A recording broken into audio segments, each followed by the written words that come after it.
Bismillahirrahmanirrahim. Assalamualaikum warahmatullahi wabarakatuh. Innal hamdalillah nahmaduhu wa nasta'inuhu wa nastaghfiruh wa na'udzu billahi wa inna afdhalal hadyi hadyu Muhammadin sallallahu alaihi wasallam wa inna syarrul umuri muhdatsatuha wa kullu muhdatsatin bid'ah wa kullu bid'atin dhalalah wa kullu dhalalatin finnar. Ikhwani fiddin arsyadani warsyadakumullah. Alhamdulillah, pada malam hari ini kita bersyukur kepada Allah Subhanahu wa taala bisa bertemu kembali dalam kajian rutin kita pada kali ini. Mudah-mudahan apa yang nantinya kita kaji bersama mendapatkan maunah dan barokah daripada Allah Subhanahu wa taala. Taib ikhwani fiddin arsyadani warsyadakumullah. Pada hari Ahad yang lalu banyak WA ataupun SMS yang masuk kepada saya baik yang berada di kota Solo maupun dari luar kota ya. Ada yang dari Kalimantan, ada yang dari Sulawesi, bahkan ada yang dari Banten bertanya kepada saya, apa itu hari raya Ghodir-Khoum. Dan ternyata memang mayoritas umat Islam, wabil khusus di kota Solo sendiri pun ya, hatta mereka yang selama ini teriak-teriak cinta Nabi, hubbun Nabi, hubbu ahlul bait, hubbu as-sahabah, tidak pernah tahu itu apa hari raya Ghodir-Khoum itu. Makanya banyak di antara mereka yang kemarin awalnya terkontaminasi pikiran mereka karena menurut mereka hari raya Syiah itu ya cuman Asyura saja. Padahal ini belum 10 Muharram ya. 10 Muharram itu masih 2 pekan atau 3 pekan yang akan datang. Tiba-tiba kok ada isu muncul di kota Solo ini. Oleh sebab itu ikhwan fillah arsyadakumullah, saya ingin menjelaskan kembali ya, tentang hari raya Ghodir-Khoum ini adalah merupakan hari raya terbesarnya Syiah. Kalau hari raya Idul Ghodir ini dihapus dari ajaran Syiah, maka hilanglah ajaran Syiah itu. Karena apa? Karena ini merupakan hari raya terbesar bagi mereka. Hari raya yang menurut mereka mensahkan keyakinan sesat mereka selama ratusan tahun. Dan ini adalah bentuk intoleran mereka. Lah ini yang harus kita pahami bersama. Jadi selama ini selalu kita berbicara tentang intoleran itu. Kelompok intoleran itu adalah kelompok yang anarkis ya, yang menggunakan kekuatan ya, atau menggunakan premanisme. Itu sering langsung kita tuduh sebagai anarkisme ya, sebagai kelompok intoleran. Tapi pernahkah kemudian ya, mereka yang mencaci maki sahabat, mereka yang mencaci maki istri Rasulullah sallallahu alaihi wasallam, mereka yang mengkafir-kafirkan para sahabat ini disebut sebagai kelompok intoleran ya. Justru mereka inilah sebenarnya kelompok intoleran yang sesungguhnya ya. Karena apa? Karena bukan hanya sebatas intoleran. Saya mengatakan bukan hanya sebatas intoleran. Mereka ini adalah para penista agama yang di dalam undang-undang negara kita, dalam hukum negara kita jelas ada undang-undangnya, tapi mereka tidak pernah tersentuh ya. Padahal mereka sudah masuk dalam kategori penista terhadap agama, penistaan terhadap agama, di mana mereka mencaci maki, mengkafirkan, menghina, melecehkan, melaknat-laknat para sahabat yang merupakan kekasihnya Rasulullah sallallahu alaihi wasallam. Wabil khusus sahabat Abu Bakar As-Siddiq, ketika beliau ditanya, ya Rasulullah, siapakah dari kalangan wanita yang paling kau cintai? Maka Rasulullah menjawab, Aisyah. Wa minar rijal, dan dari kalangan laki-laki siapa manusia yang paling kau cintai? Abuha. yaitu bapaknya Aisyah. Siapa? Sahabat Abu Bakar As-Siddiq radhiyallahu taala anhu. Jadi ini yang harus kita pahami bersama. Ikhwani fiddin arsyadakumullah, ya. Ghadir Khum ini adalah nama sebuah tempat. Nah, ya, nama sebuah tempat, ya. Bisa kita lihat di sini. Jadi yang dimaksud dengan Ghadir Khum, ya, itu adalah nama sebuah tempat. Nah, ya. Nah, kita bisa lihat di sini. Nah, ya. Ini adalah Ghadir Khum, ya. Ini adalah Mekah, di sini adalah Madinah. Jadi Ghadir Khum itu bisa dikatakan kota atau sebuah tempat yang berada di antara Madinah dan Mekah, ya. Yang para ahli sejarah atau para ahli geografi, ya, itu menyebutkan, ya, jarak antara Mekah dengan Ghadir Khum, kalau kita lihat di sini, karena Ghadir Khum itu dekat dengan nama wilayah namanya Juhfah, nah, ya, itu jaraknya sekitar 204 km. Nah, ya. Berarti Solo mana itu? Solo Surabaya mungkin, ya. Nah, ya. Surabaya berapa kilo itu? 200-an kilo, ya. Nah, jadi kalau misalnya di kota Solo ini Mekahnya, misal gitu, ya, berarti Ghadir Khum itu sekitar daerah Surabaya lah, atau mungkin kalau ke barat Pekalongan lah mungkin, ya. Nah, itu mungkin seperti daerah. Jadi jaraknya itu dari kota Mekah ke wilayah atau kota yang bernama Ghadir Khum. Jadi Ghadir Khum itu aslinya adalah nama sebuah tempat, nama sebuah lembah, nama sebuah wilayah. Jadi ada wilayah namanya Ghadir Khum, ya. Jaraknya dengan kota Mekah ke Ghadir Khum ini sekitar 204 km, ya. Jadi sangat jauh, ya. Kalau sekarang aja kalau misalnya naik lewat tol itu sekitar berapa jam itu? Kalau lewat tol mungkin 1,5 jam atau 2 jaman mungkin, ya. Kalau ke Surabaya kan sekitar gitu. Kalau dulu tanpa tol bisa lebih dari itu, ya. Kalau lewat jalan umum kita ke Pekalongan, jangan lewat tol, ya. Kira-kira berapa jam ke Pekalongan kalau lewat jalan biasa, ya? Sekitar 4 jaman. Lah bagaimana transportasi 1400 tahun yang lalu, oh, ya. Satu-satunya transportasi kalau nggak unta ya kuda, ya. Yang para ahli ulama ahli sejarah mengatakan Rasulullah baru sampai ke wilayah Ghadir Khum ini itu sekitar 2 hari, oh, ya. Jadi pada masa itu Rasulullah baru sampai dari kota Mekah sampai ke kota Ghadir Khum, wilayah Ghadir Khum ini sekitar perjalanan berapa hari? 2 hari, ya, pada waktu itu, ya.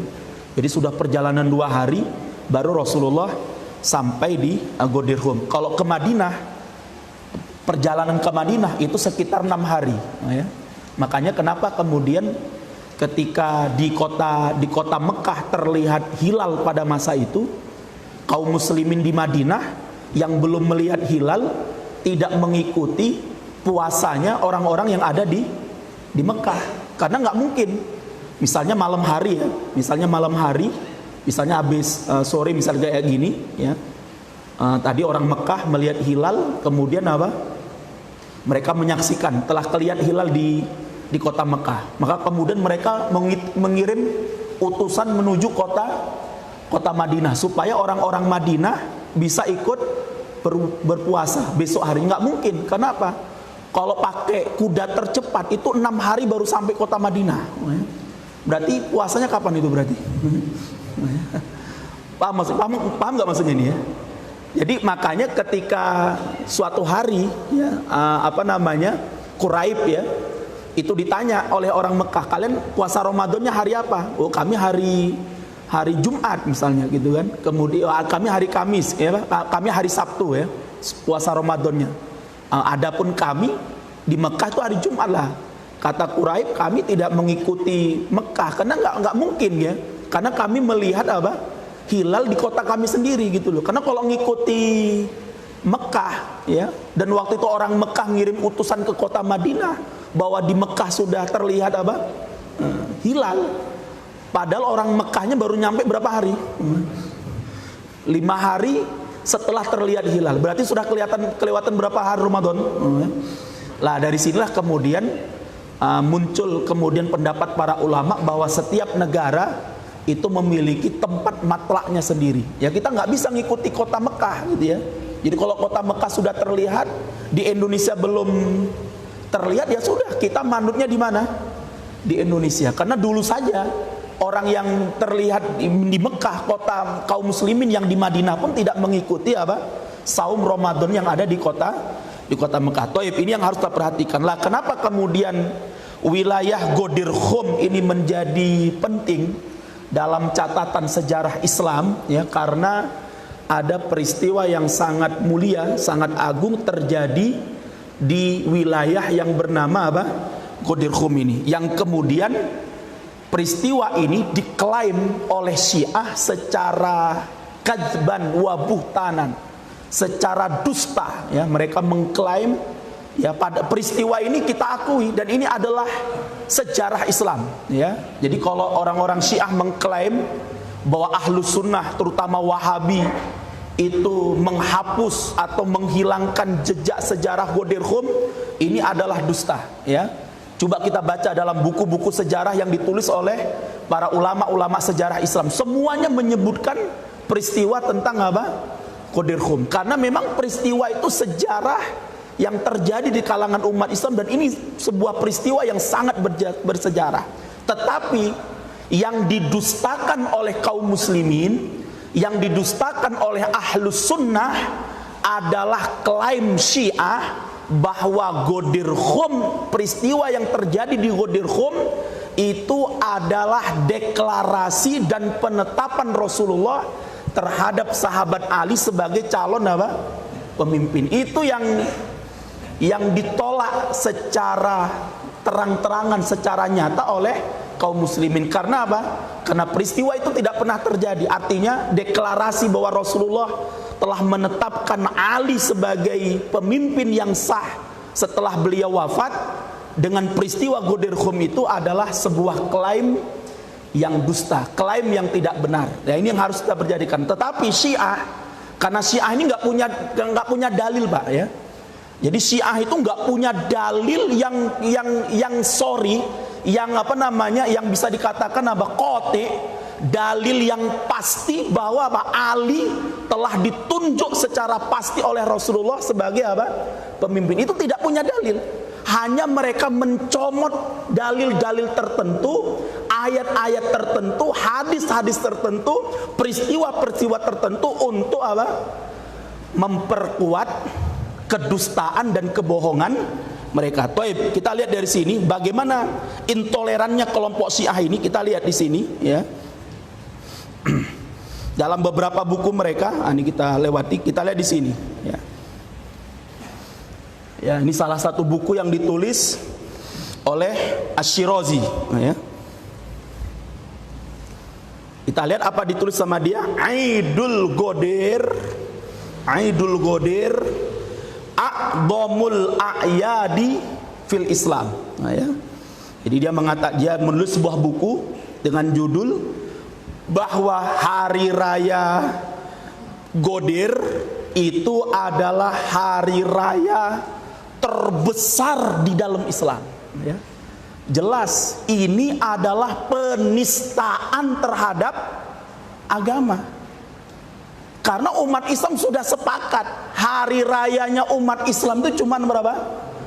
Ya cuma 2, Idul Fitri dan Idul Adha. Lah ternyata kemudian muncul kelompok intoleran yang bernama Syiah ini, yang mereka sudah muncul ratusan tahun yang lalu, 14 abad yang lalu mereka sudah muncul. Kemudian mereka membuat sebuah propaganda dengan mengatakan Idul Fitri itu hari raya kecil, Idul Adha itu hari raya kecil. Hari raya yang terbesar apa? Hari raya yang terbesar itu adalah Idul Ghodir. Ini penistaan terhadap agama atau tidak? Ini pelecehan terhadap ajaran Islam. Lah makanya mereka yang sok hari ini paling toleran, ya, ini kelompok intoleran, ini kelompok lah. Lah kamu tuh jangan-jangan bagian daripada apa? Intoleran.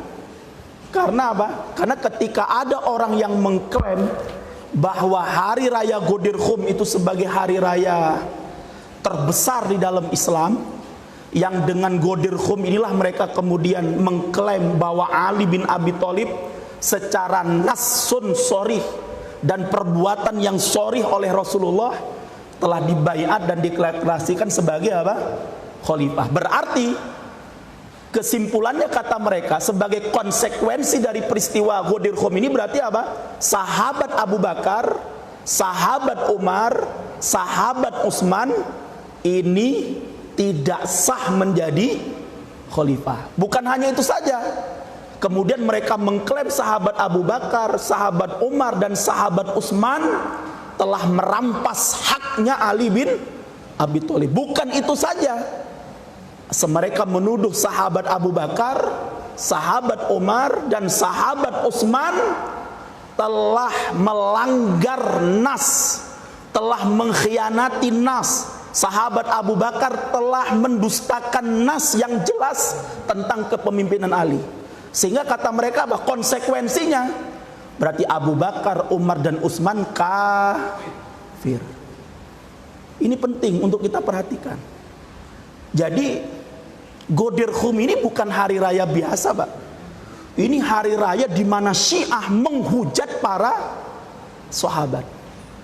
Di mana Syiah menghujat sahabat Abu Bakar, sahabat Umar dan sahabat Utsman, yang mereka kemudian menyampaikan kepada orang-orang Syiah awam ini, orang-orang Syiah yang nggak tahu apa-apa, orang-orang desa, ya, yang mereka ini nggak ngerti apa-apa. Ya kan pernah saya ceritakan ya, bagaimana saya pernah ngisi di PLN Jawa Tengah, wilayah Jawa Tengah, ada seorang ibu-ibu cerita, dia pegawai negeri di PLN itu cerita. Bagaimana ketika dia ditugaskan di Sulawesi, di Makassar, dia diajak oleh orang-orang Syiah di sana untuk mengikuti hari raya. Waktu itu yang dia ikuti hari raya Asyura, kemudian dia pukul-pukul. Dia awalnya bingung juga. Ini hari raya, ini apa ini ya? Tapi karena tadi itu ya diceritakan bahwa Asyura itu Husain bin Ali itu diperangi, tidak dikasih minum, kemudian dipenggal lehernya. Akhirnya apa? Muncul itu kan, apalagi perempuan kan, bapernya itu kan perasaan. Kemudian apalagi sampai kemudian katanya kepala Husain itu ditaruh, ditombak oleh oleh Yazid bin Muawiyah, ya. Itu tambah lagi, tambah lagi nangis, tambah lagi pukul, gitu ya. Lah di Ghadir-Khum mereka juga gitu. Mereka katakan peristiwa Ghadir-Khum ini harus diperingati. Kenapa? Karena ini adalah hari di mana Rasulullah, Allah dan Rasulnya telah menetapkan sahabat Ali, Imam Ali sebagai khalifah. Kemudian apa? Dikhianati oleh Abu Bakar, Umar dan Utsman. Nangis lagi. Lah ikhwan sekumullah, ini yang harus kita pahami bersama ya. Kemudian nanti kita lihat hadisul wilayah ya. Nanti banyak nih buku-buku mereka ini ya. Sampai ada buku namanya Mausu'atul Ghadir, ini 4 jilid ini ya. Jadi ensiklopedi Ghadir ya. Hadis nggak jelas semua, Pak. Ya. Hadis yang mereka buat-buat sendiri, mereka klaim sendiri. Kalaupun ayatnya ditakwilkan dan ditafsirkan menurut selera mereka. Nanti akan kita bahas ya. Kemudian ada Mausu'atu Syu'ara'ul Ghadir ya. Ini adalah ensiklopedi syair-syair yang berkaitan dengan Ghadir ya. Jadi sekali lagi saya katakan, kita tidak pernah menafikan peristiwa Ghadir-Khum. Dia adalah peristiwa sejarah yang pasti, yang sudah pernah terjadi ya. Nah, sekarang kita lihat. Nah, ini kita lihat nih. Bagaimana riwayat dusta Syiah berkaitan dengan hari raya Ghadir ya. Anil Imam As-Shadiq, yang mereka kemudian apa? Riwayatkan dari Imam As-Shadiq, dan ini adalah dusta. Nggak mungkin Imam As-Shadiq mengatakan demikian. An abihi, dari bapaknya, wa an abaihi, dan dari kakek-kakeknya. Qala Rasulullah sallallahu alaihi wasallam. Rasulullah sallallahu alaihi wasallam bersabda. Jelas ini adalah hadis dusta. Ya. Yauma ghadirhum afdalu a'yadi ummati. Bayangkan, Pak. Mungkin enggak Rasulullah mengatakan Ghadirhum adalah apa? Hari raya terbesar bagi umatku. Mungkin atau tidak mungkin?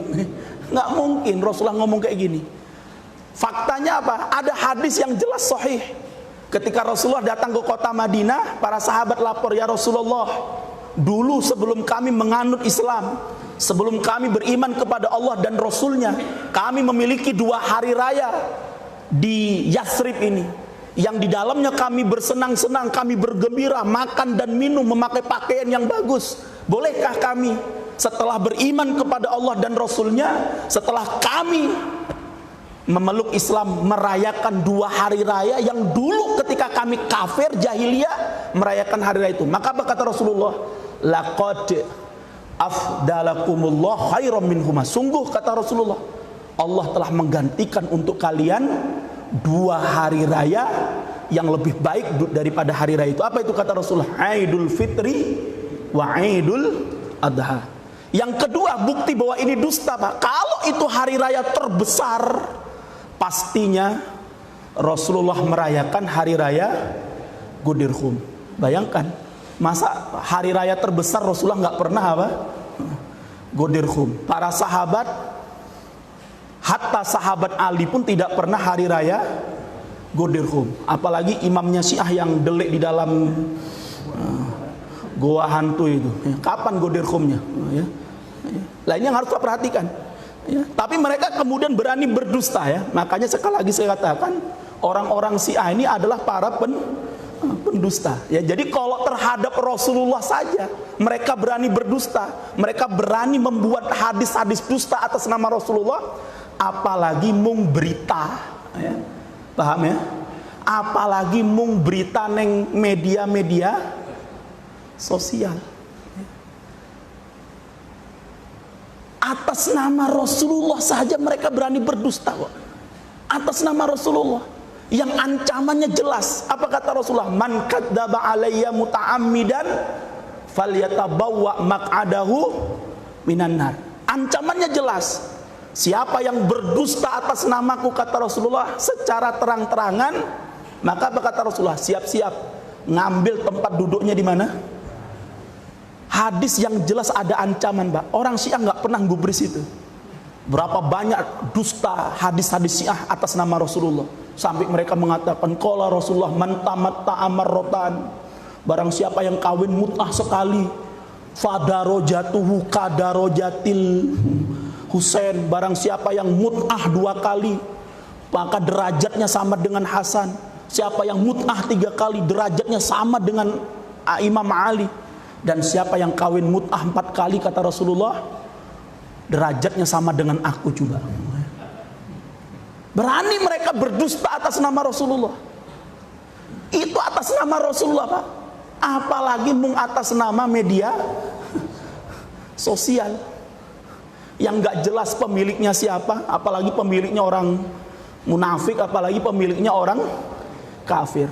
Nah, ini harus kita perhatikan, sehingga saya berharap kepada yang hadir semua di sini, termasuk kita semuanya, ya, jangan percaya dengan berita-berita yang hari ini mereka beritakan tentang peristiwa yang berkaitan dengan apa? Ghadirhum ini, ya. Nah, ini kita boleh baca saja, boleh baca, tapi jangan diapain? Jangan dipercaya, sudah, ya. Beritanya ini delete saja, ya. Kenapa? Karena kita tidak tahu. Mereka yang membuat berita, kemudian mereka buat dengan ada lagi berita hoaxnya itu, ya. Ada yang hoaxnya dan sebagainya. Kita nggak ngerti. Apalagi kita nggak pernah datang di TKP misalnya, kita cuma dapat, ini kok gini, wah, ya sudah. Yang penting apa? Kita yakin dengan saudara-saudara kita, kita thiqah, percaya dengan apa? Saudara-saudara kita sesama kaum muslimin, bahwa kita yakin bahwa acara yang bernama Ghadir Khum di dalam Islam itu tidak pernah apa? Disyariatkan di dalam Islam. Apa itu hari Ghadir Khum itu? Ya. Wa huwal yaumul ladzi amarani Allah taala dzikrahu, yaitu hari di mana Allah memerintahkan kepadaku untuk mengingatnya, untuk merayakannya, untuk mengenangkannya atau untuk menyebutnya. Apa yang diperintahkan oleh Allah untuk menyebutkan sesuatu pada hari Ghadir Khum itu? Binasbi atau binasbi akhi Ali bin Abi Thalib alaman li ummati yahtaduna bihi min ba'di wa huwal yaumul ladzi akmalallahu fihi dina wa atamma ala ummati fihi ni'mah wa radiyalahumul islama dina, yaitu hari di mana Allah memerintahkan kepadaku agar aku menyebutkan, agar aku mendeklarasikan Ali sebagai tanda petunjuk bagi seluruh umatku, yang mana orang-orang mendapatkan petunjuk dengan keberadaannya siapa? Ali bin Abi Thalib setelah nanti aku meninggal dunia. Yang dengan Ali bin Abi Thalib inilah Allah menyempurnakan agamanya, dan Allah menyempurnakan nikmatnya atas umatku, dan karena Alilah Allah kemudian ridho Islam sebagai agama bagi kaum muslimin. Jelas ini adalah dusta, Pak. Karena tujuan dakwah Nabi itu bukan menjelaskan keimamannya Ali, ya. Tujuan dakwahnya Rasulullah itu apa kata Allah? Walaqad ba'asna fi kulli ummatin rasulan. Apa tugasnya para nabi dan rasul itu dari sejak Nabi Adam sampai Rasulullah? Ya. Ani'budullaha wajtanibut taghut. Ya, jadi ani'budullaha wajtanibut taghut, menyembah Allah saja dan jauhi yang namanya taghut. Kalau Syiah enggak, Pak. Mereka bilang keimamahannya Ali ini adalah merupakan apa? Kesempurnaan Islam. Kalau Ali enggak jadi imamah berarti Islam sempurna atau tidak sempurna? Ini jelas adalah penghinaan, pelecehan terhadap Islam.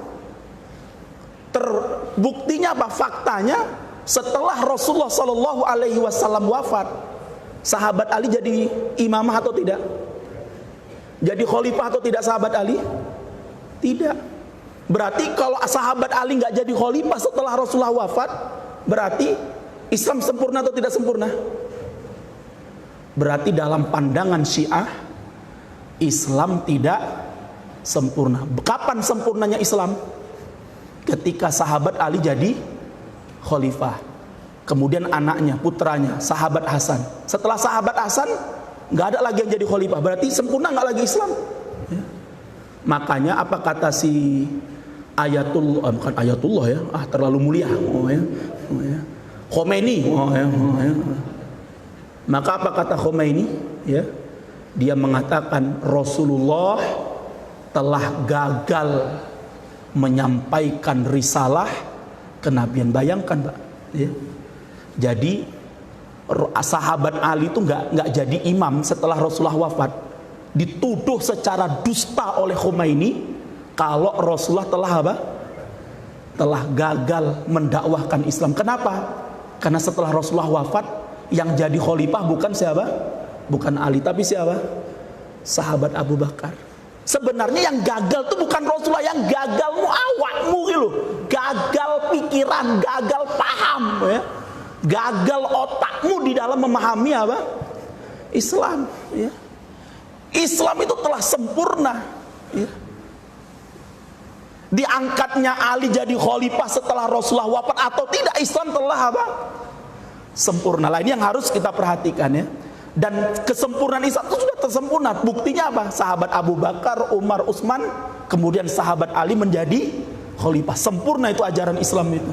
Nah ini harus kita perhatikan. Lah Syiah hari ini mereka belum sempurna katanya Islam ini, ya. Tambah lagi imam yang ke-12 delay. Wah, bingung lagi kan? Oh, ya.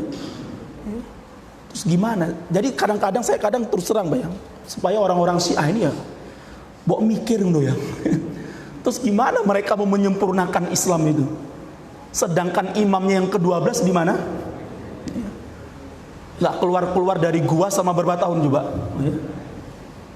1200 tahun ya. Bayangkan Mbak, 12 abad nggak keluar. Nah kalau kita nanti, wah ini tengku aja nih kelompok intoleran ini, jelek-jelekkan loh. Bukan saya jelek-jelekkan ajaran, memang ajaran Syiah itu nggak sesuai dengan apa? Islam. Mana ada manusia bisa ndelek dalam gua 12 abad nih, kecuali orang yang memang sudah disebutkan oleh Allah. Siapa? Misalnya ya, kisahnya Ashabul Kahfi, itu pun nggak sampai 12 abad Pak. Ashabul Kahfi berapa tahun? 309 tahun. Berarti mana lebih hebat? Imamnya Syiah atau Ashabul Kahfi? Ashabul Kahfi 309 tahun tertidur dalam gua.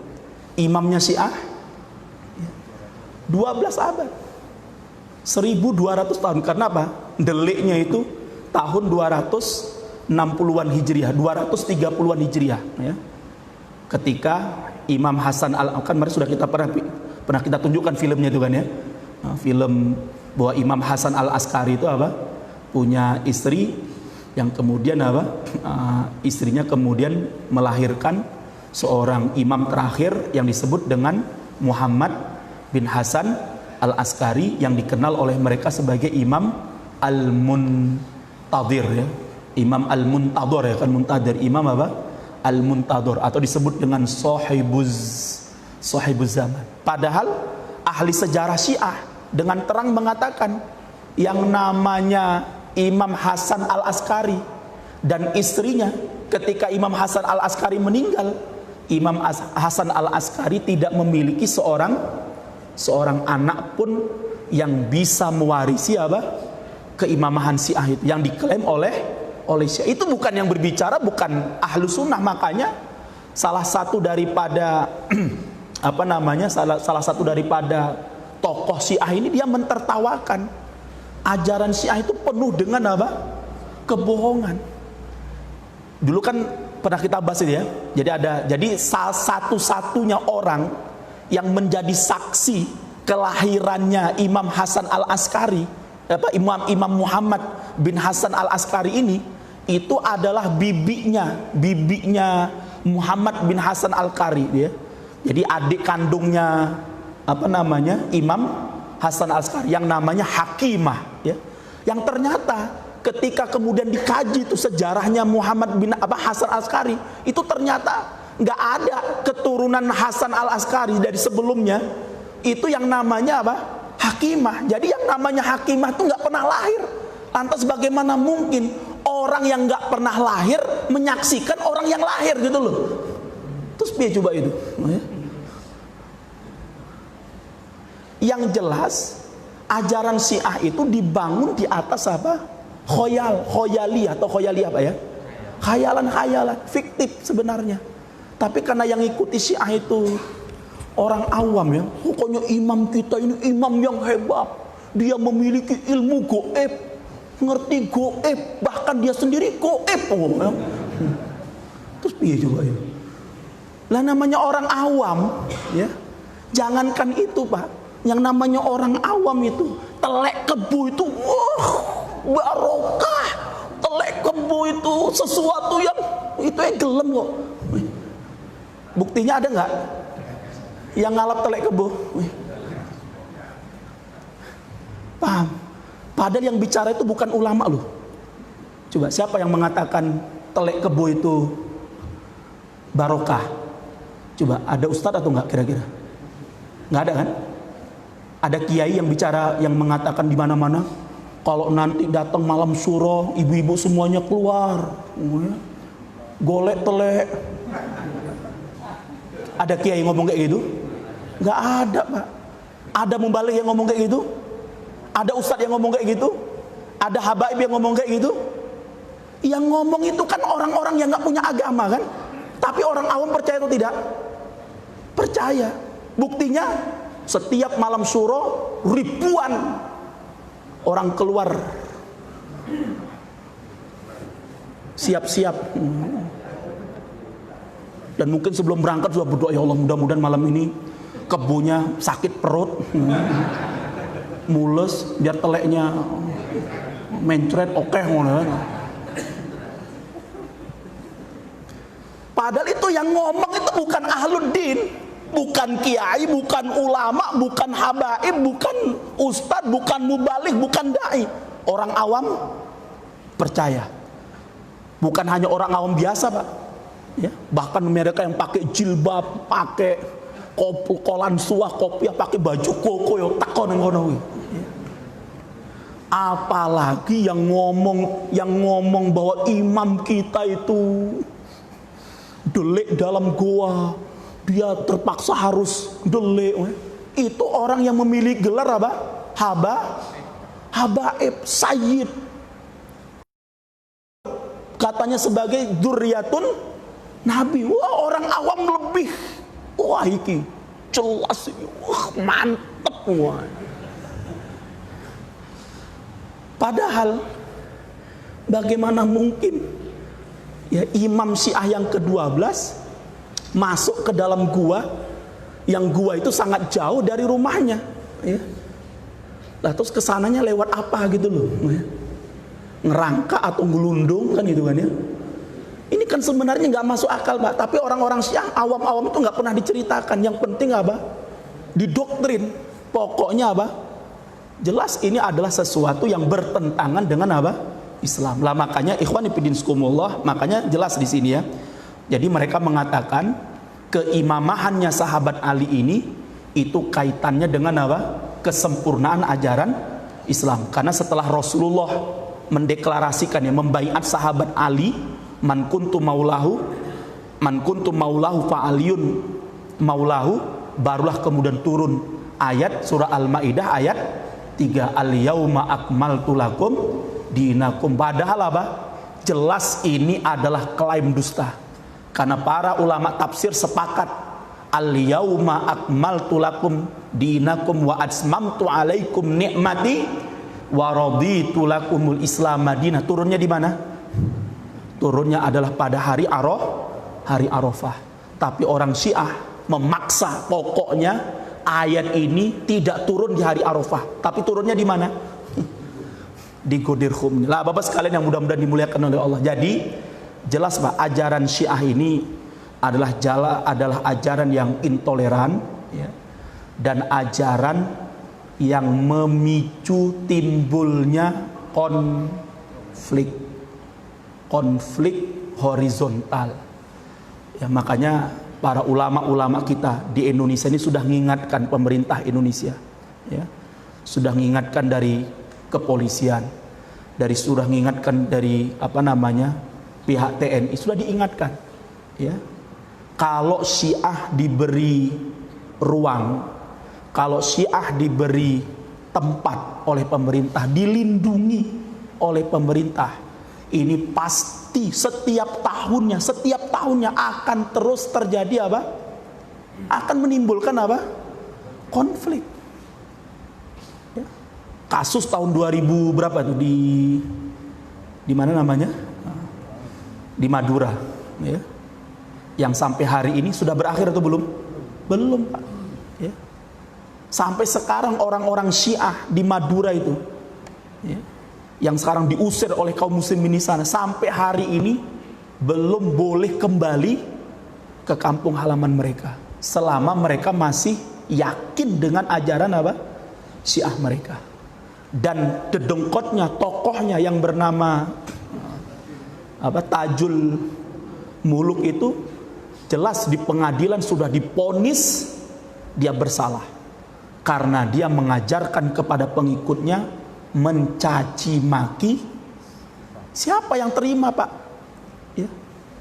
Kalau presiden Indonesia saja dicaci maki, kita nggak terima kok, ya kan? Kalau ketua PDIP di Indonesia itu dicaci maki, terima atau tidak terima? Oh, terima. Bahaya gitu ya. Bahaya gitu di. Oke loh, ini enak intel nih, Pak. Oh. Oh, harus mulai loh. Jadi Kalau yang kata mereka pejabat-pejabat negara itu dicaci maki saja sekarang kena delik hukum, apalagi kalau yang dicaci maki, yang dikafirkan, yang dilaknat-laknat itu siapa? Ashabu Rasulullah sallallahu alaihi wasallam. Lah oleh sebab itu kita bersyukur kepada Allah Subhanahu wa taala diberi hidayah oleh Allah ya. Dan insya Allah dalam waktu dekat ya, kita akan melayangkan surat kembali kepada pemerintah, terutama kepada kepolisian ya, untuk doakan mudah-mudahan bisa berjalan dengan baik ya. Insya Allah kita akan melayangkan surat kepada kepolisian terutama untuk acara yang 10 Muharram ya, Asyura ya kan. Karena hari raya orang Syiah itu Pak, mereka akan menyerupai hari rayanya Islam. Jadi kalau menurut mereka Islam itu punya 2 hari raya besar ya, maka Syiah pun harus punya 2 hari raya besar. Apa itu? Hari raya Ghadir-Khum dan hari raya Asyura. Hari raya Ghadir-Khum itu, dan sudah saya ingatkan pada pekan yang lalu ya, bahwa orang Syiah ya itu pasti ya, yang sama sebagaimana kita orang Islam Pak, sebodoh-bodohnya orang Islam pasti akan merayakan hari raya Idul Fitri ya, mbuh salat mbuh ora ya, mbuh poso mbuh ora ya. Tetangga saya itu banyak Pak yang nggak sholat, nggak poso ya, tapi pas Idul Fitri wah ganteng pol ya pol Pak ya. Padahal poso ora, sholat ora, malam takbiran ya. Sama Pak di kalangan Syiah juga gitu. Sebodoh-bodohnya orang Syiah, seawam-awamnya orang Syiah pasti merayakan hari raya Ghadir-Khum. Jatuhnya tanggal berapa? Tanggal 18 Dzulhijjah. Kalau kemarin ya mereka merayakannya di Indonesia itu hari Sabtu ya. Hari Sabtu yang lalu itu adalah hari bertepatan dengan tanggal berapa? 18 Dzulhijjah. Kenapa kok bisa tanggal 18 Dzulhijjah? Nah, jadi ceritanya itu sebelum Rasulullah berangkat melaksanakan ibadah haji. Ini panjang nih Pak, ini kalau saya jelaskan hari ini sampai jam 9 nanti ini ya. Jadi kita ringkas saja ya. Jadi sebelum Rasulullah berangkat ingin melaksanakan ibadah haji yang merupakan ibadah haji pertama dan yang terakhir karena dikenal dengan Hajjatul Wada itu ya, Rasulullah Shallallahu Alaihi Wasallam telah mengirim ekspedisi perang ya. Mengirim ekspedisi perang ya, sebuah pasukan namanya Saroyah atau Sariyah ke negeri Yaman ya, dipimpin oleh 2 orang komandan Rasulullah. Satu komandannya adalah sahabat Ali bin Abi Thalib, yang kedua komandan perangnya adalah sahabat Buraidah ya, sahabat Buraidah. Lah kemudian ya sahabat Ali dengan sahabat Buraidah berangkat ke Yaman ya. Lah qadarullah dengan izin Allah Subhanahu wa taala, sahabat Ali bin Abi Thalib dan sahabat Buraidah yang memimpin pasukan Rasulullah ini mendapatkan kemenangan ya, mendapatkan kemenangan. Dan akhirnya Rasulullah sahabat Ali, pasukannya sahabat Ali ini mendapatkan harta ghanimah yang sangat banyak. Ini supaya kita tahu nih Pak ya. Jadi orang-orang Syiah tuh nggak pernah menceritakan konteksnya itu Pak ya, latar belakang terjadinya peristiwa Ghadir-Khum ya. Jadi kemudian lah setelah sahabat Ali ini menang, dapat harta ghanimah yang sangat yang sangat banyak sekali, maka beliau memerintahkan Buraidah ya, atau salah satu dari wakil beliau di kota Yaman, pokoknya tolong urus ya, tolong urus harta ghanimah ini, saya mau pulang dulu ke menyusul Rasulullah ya ke kota Mekah, karena Rasulullah akan melaksanakan ibadah haji. Lah sahabat Ali kemudian ketemu dengan Rasulullah menjelang Rasulullah masuk ke kota Mekah, memberikan kabar kepada Rasulullah bahwa kami alhamdulillah mendapatkan kemenangan dan mendapatkan harta ghanimah yang sangat banyak. Lah akhirnya Rasulullah memerintahkan sahabat Ali untuk kembali lagi ke Yaman mengambil apa? Harta ghanimah milik Rasulullah Sallallahu Alaihi Wasallam yang jumlahnya berapa? Al-Khumus, 1/5 dari harta rampasan perang. Lah, ketika sahabat Ali sebelum pulang dari Yaman menyusul Rasulullah ke Mekah untuk melaksanakan ibadah haji, sahabat Ali bilang sama wakilnya, pokoknya harta ghanimah ini tidak ada satupun yang boleh menggunakannya. Pokoknya sebelum dibagi nggak boleh ada yang memakainya, tidak ada boleh yang mengambilnya. Nanti kalau sudah kembali ke kota Madinah baru kemudian apa? Dibagilah. Para sahabat ini karena mereka 3 bulan Pak ya, jadi perjalanan cukup panjang ya. Mereka untuk berperang itu membutuhkan waktu 3 bulan kalau tidak salah dalam sejarah itu, sehingga banyak pakaian sahabat ini yang sudah dalam kondisi apa?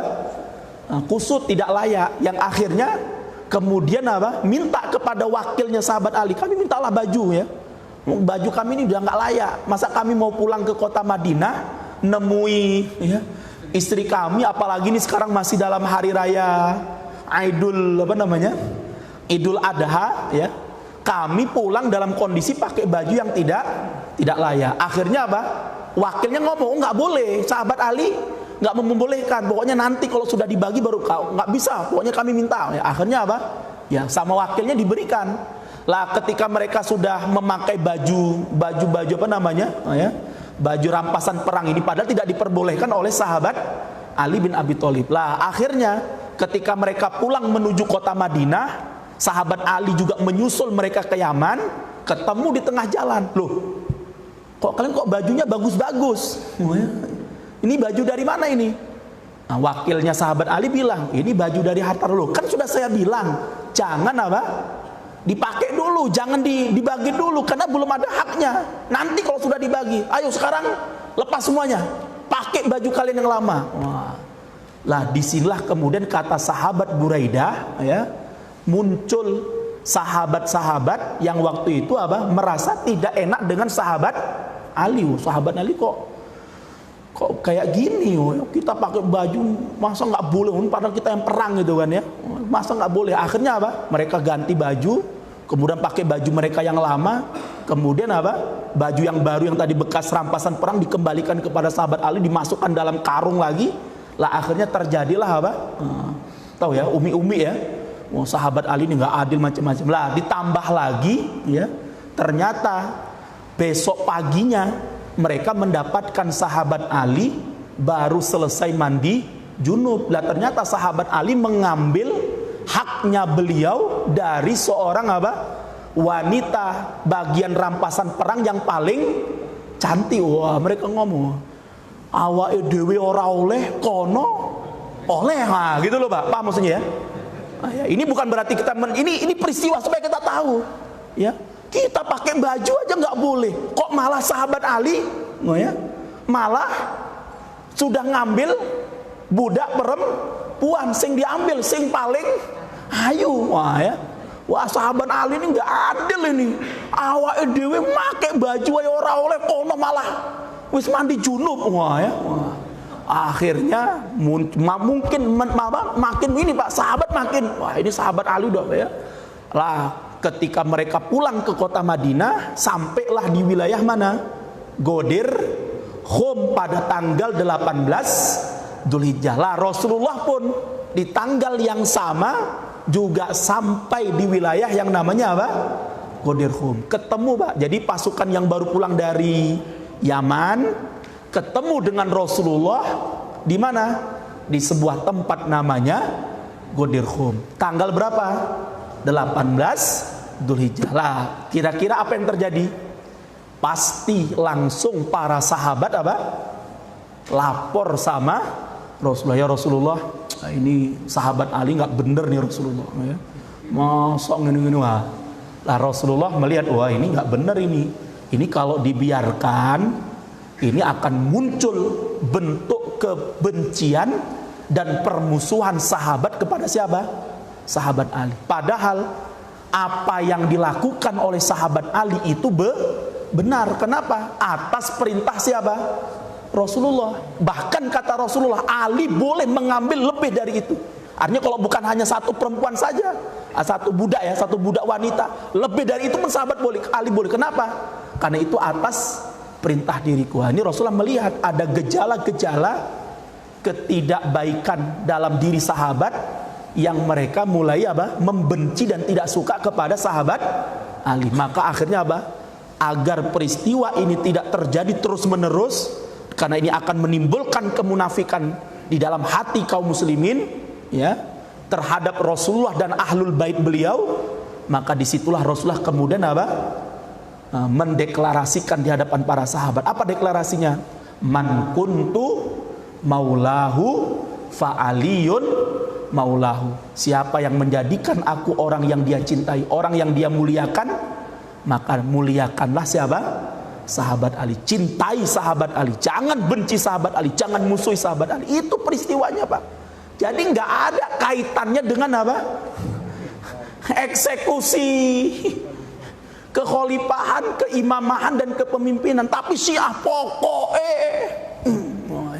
wes kalau wes gue susah jadinya. Lah oleh sebab itu, Pak, kalaulah Syiah ini hanya sekedar memperingati Ghodir Khoum, Pak, tanpa mencaci maki apa namanya? Sahabat, tanpa mencaci maki sahabat Abu Bakar, Umar, Utsman, tanpa mencaci maki Ibunda Aisyah, Ibunda Hafsah dan sahabat-sahabat yang lainnya, mungkin hanya masuk dalam kategori perbuatan bid'ah. Sama sebagaimana mungkin hari ini ada yang namanya Maulid Nabi atau Isra dan Mi'raj. Tapi kalau kemudian Ghodir Khoumnya dilanjutin dengan apa? Menuduh Abu Bakar perampok, perampas haknya Ali, macam-macam, jelas kita umat Islam tidak akan pernah apa? Tidak akan pernah rela. Lah oleh sebab itu mudah-mudahan ini menjadi pelajaran penting bagi kita semuanya, dan mudah-mudahan kita selalu dijaga oleh Allah Subhanahu wa taala, kita dilindungi oleh Allah, dan mudah-mudahan kita selalu diberi petunjuk oleh Allah sehingga kita selalu berada di atas jalan yang hak ini. Demikian kajian yang dapat kami sampaikan, mudah-mudahan bermanfaat. Ya, nanti insyaallah kalau ada waktu yang lain kita bisa lanjutkan kembali kajian berkaitan dengan Ghodir Khoum. Kita akhiri dengan doa kafaratul majlis. Subhanallah. Assalamualaikum warahmatullahi wabarakatuh.